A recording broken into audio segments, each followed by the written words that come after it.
বিসমিল্লাহির রহমানির রহিম। আসসালামু আলাইকুম ওয়া রাহমাতুল্লাহ। প্রিয় শিক্ষার্থীবৃন্দ, সম্মানিত অভিভাবকবৃন্দ, যে যেখান থেকে আমার ক্লাসটি দেখবেন, সবাইকে Maheshkhali island high school online ক্লাসের পক্ষ থেকে আন্তরিক অভিনন্দন ও শুভেচ্ছা। প্রিয় শিক্ষার্থীরা, আশা করি সবাই ভালো আছো।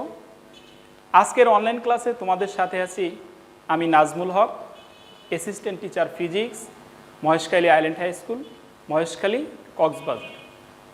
নবম ও দশম শ্রেণীর শিক্ষার্থীদের জন্য ফিজিক্সের চতুর্থ অধ্যায় কাজ, ক্ষমতা, শক্তি নিয়ে আলোচনা করব। তো এই অধ্যায়ের মেইন যে টপিকসগুলি আছে সেগুলি ধারাবাহিকভাবে এক্সপ্লেইন করব।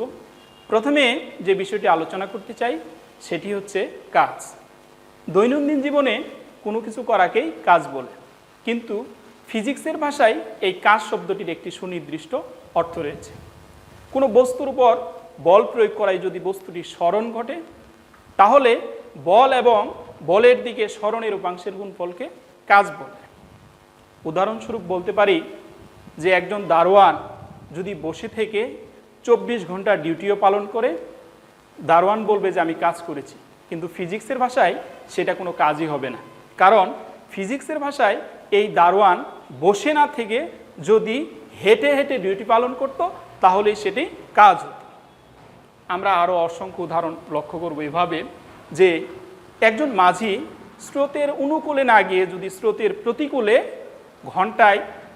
ঘন্টার পর ঘন্টা যদি স্রোতের প্রতিকূলে না গিয়ে যদি এক জায়গায় স্থির থাকে, স্রোতের প্রতিকূলে যাওয়ার চেষ্টা করে, সেক্ষেত্রে মাঝি বলবে যে অনেক কাজ হয়েছে। কিন্তু ফিজিক্সের ভাষায় ডিসপ্লেসমেন্ট না হওয়ার কারণে, স্মরণ না হওয়ার কারণে সেখানে কোনো কাজই হবে না। কাজ তখনই হবে যখন একটা বস্তুর উপর বল প্রয়োগ করার ফলে বস্তুটির অবস্থানের পরিবর্তন ঘটবে। কাজ, এই কাজ দুই ধরনের হয়ে থাকে, ধনাত্মক কাজ, ঋণাত্মক কাজ। ধনাত্মক কাজ হচ্ছে যেই কাজটা অভিকর্ষের দিকে হয়, অভিকর্ষের দিকে যে কাজটা হয় সেটি হচ্ছে ধনাত্মক কাজ। আর অভিকর্ষের এগেইনস্টে, বিপরীতে যদি কোনো কাজ হয় সেই কাজটা হবে ঋণাত্মক কাজ। যেমন একটা ডাস্টার, এটা যদি টেবিল থেকে যদি মাটিতে ফেলে দেওয়া হয় তাহলে ধনাত্মক কাজ হবে, অভিকর্ষের দিকে কাজ হবে। আর এই ডাস্টারকে যদি ফ্লোর থেকে বা মেঝে থেকে যদি উপরে তোলা হয় তখন অভিকর্ষের এগেইনস্টে কাজ হয়, এই কাজটি ঋণাত্মক কাজ হয়। আমরা জানি কাজের একক হচ্ছে জুল। জুল বলতে আমরা কি বুঝি?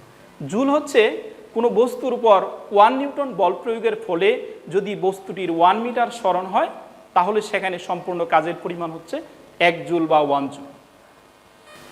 আমরা এবার 10 জুল কাজের পরিমাণ ব্যাখ্যা করব। 10 জুল কাজ হচ্ছে কোনো বস্তুর উপর 1 নিউটন বল প্রয়োগের ফলে যদি বস্তুটির 10 মিটার স্মরণ হয়, তাহলে সেখানে সম্পূর্ণ কাজের পরিমাণ হবে 10 জুল। এবার আমরা কাজের মাত্রা প্রতিপাদন করব। আমরা জানি কাজকে ডাব্লিউ দ্বারা প্রকাশ করা হয়।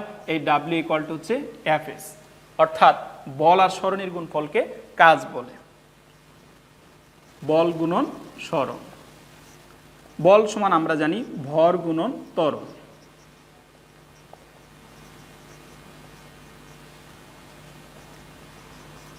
ত্বরণ সমান আমরা জানি বেগ বাই সময় গুণন স্মরণ।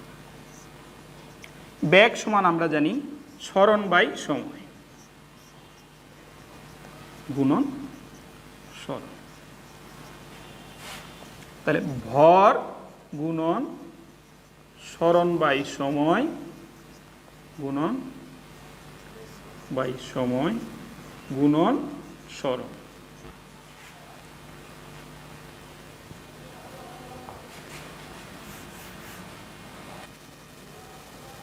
স্মরণ স্কোয়ার, নিচে হচ্ছে সময় স্কোয়ার। তাহলে আমরা জানি ভরের মাত্রা হচ্ছে এম, স্মরণের মাত্রা হচ্ছে এল, এল স্কোয়ার, সময়ের মাত্রা হচ্ছে টি, টি স্কোয়ার।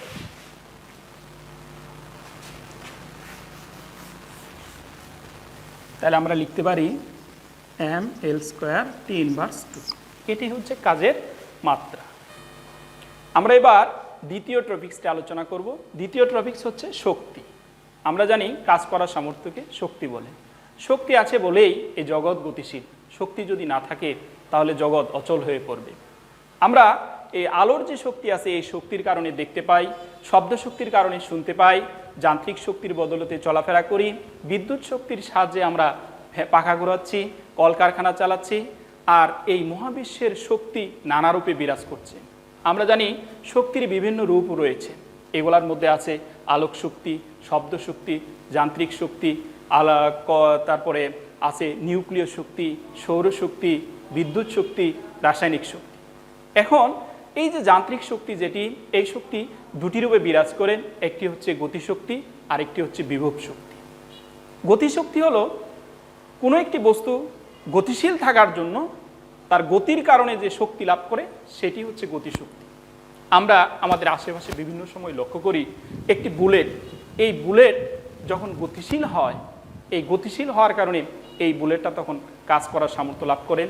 একটা ঢিল, এই ঢিল যদি ছোড়া হয় দেখা যায় এই ঢিলের মাধ্যমে আম বা বড় এগুলোকে বিন্দুচ্যুত করা যায়। এই ঢিল যদি কাচের জ্বালানায় নিক্ষেপ করা হয় জ্বালানিটি ফেটে যায়। তারপরে আমরা আরও দেখি যেটা ক্রিকেট খেলায় বল যখন বলার বল করে, এই বলের আঘাতে অনেক সময় যে স্ট্যাম্প, এই স্ট্যাম্পকে আমরা পড়ে যেতে দেখি। এটা হয়েছে আসলে সেই গতিশক্তির কারণে। গতিশক্তি হচ্ছে যে গতিশীল বস্তু তার গতির জন্য কাজ করার যে সামর্থ্য লাভ করে সেটাকেই গতিশক্তি বলে। আমরা গতিশক্তির মেইন একটি টপিকস রয়েছে, E K equal to half m v square.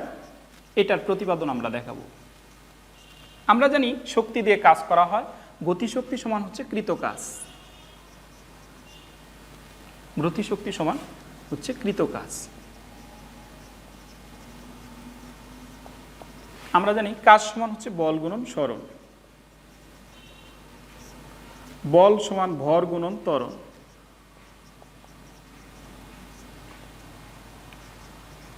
MAS। সুতরাং ইকে ইকুয়াল টু হচ্ছে MAS। এটি হচ্ছে 1 নম্বর সমীকরণ। গতির 4 নম্বর সমীকরণ থেকে আমরা জানি ভি স্কোয়ার সমান ইউ স্কোয়ার প্লাস 2AS। এখানে ইউ হচ্ছে আদিবেগ, আদিবেগ হওয়ার কারণে এটি 0 হয়ে যাবে। ভি স্কোয়ার সমান 2AS। তাহলে 2AS ইকুয়াল টু হচ্ছে V square, AS equal to হচ্ছে ভি স্কোয়ার বাই 2। এই AS এর মান আমরা এখন 1 নং সমীকরণে বসাবো।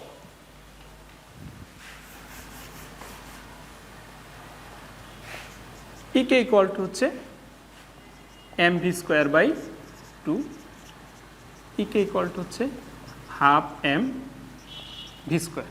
এভাবেই আমরা গতির যে সমীকরণ আছে সেটি প্রতিপাদন করতে পারি। আমরা এবার একটা গাণিতিক ম্যাথ সলিউশন করব। তো এখানে উল্লেখ করা হয়েছে যে 70 কেজি ভরের একজন দৌড়বিদের গতিশক্তি হচ্ছে 1715 জুল, তাহলে তার ব্যাক কত? কিছুক্ষণ আমরা যে সূত্র প্রতিপাদন করেছি সেই সূত্র দিয়ে করব। এখানে ভর এম দেওয়া আছে 70 কেজি, গতিশক্তি কে দেওয়া আছে 1715 জুল। আমাকে বের করতে হবে back V, V equal to হচ্ছে 1। আমরা জানি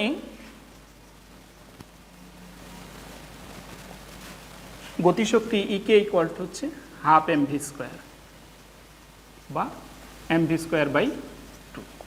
তাহলে আমরা এম ভি স্কোয়ার সমান লিখতে পারি 2 ইকে, ভি স্কোয়ার সমান লিখতে পারি 2 ইকে বাই এম। সুতরাং ভি ইকুয়াল টু হচ্ছে √2 ইকে বাই এম। এখন এই জায়গাতে আমরা যখন মান বসাবো তখনই রেজাল্টটা চলে আসবে।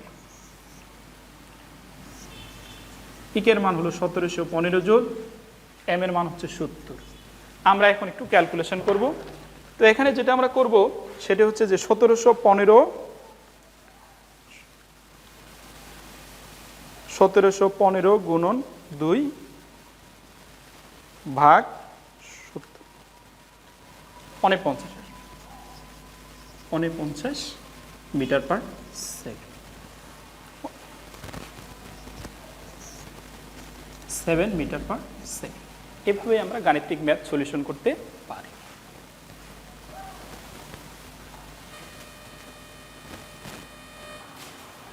এবার আমরা যে বিষয়টি আলোচনা করব সেটি হচ্ছে বিভব শক্তি, পটেনশিয়াল এনার্জি।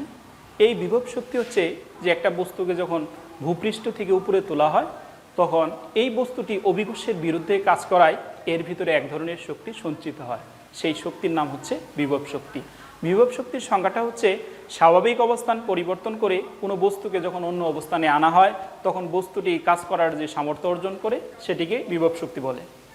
আমরা অনেক সময় দেখে থাকি যে নদীতে বাঁধ দেওয়া হয়, বাঁধ দিয়ে এক পাশে পানির উচ্চতা বৃদ্ধি করা হয়, বৃদ্ধি করার ফলে সেই জমাকৃত পানির মধ্যে যে শক্তি সঞ্চিত হয় সেই শক্তির নাম হচ্ছে বিভব শক্তি।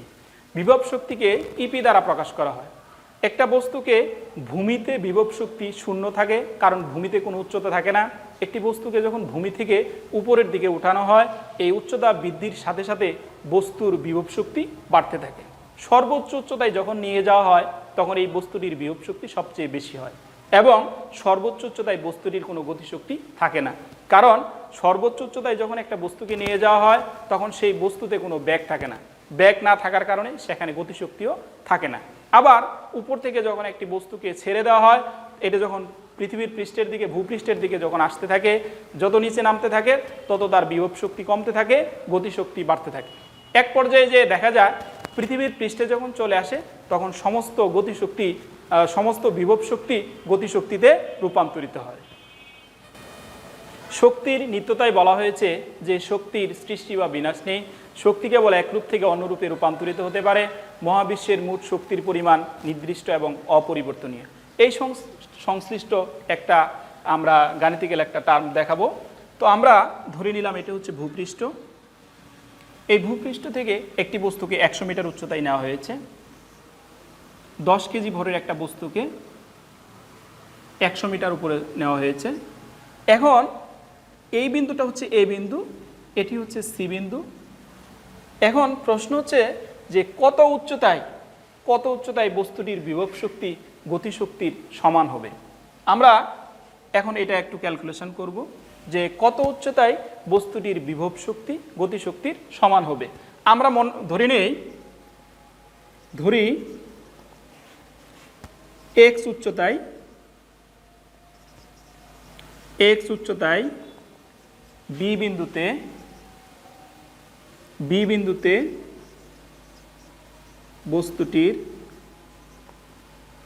বস্তুটির বিভব শক্তি গতিশক্তির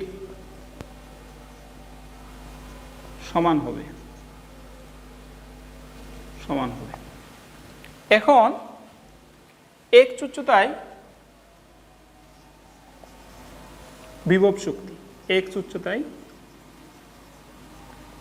শক্তি ইপি সমান mg x।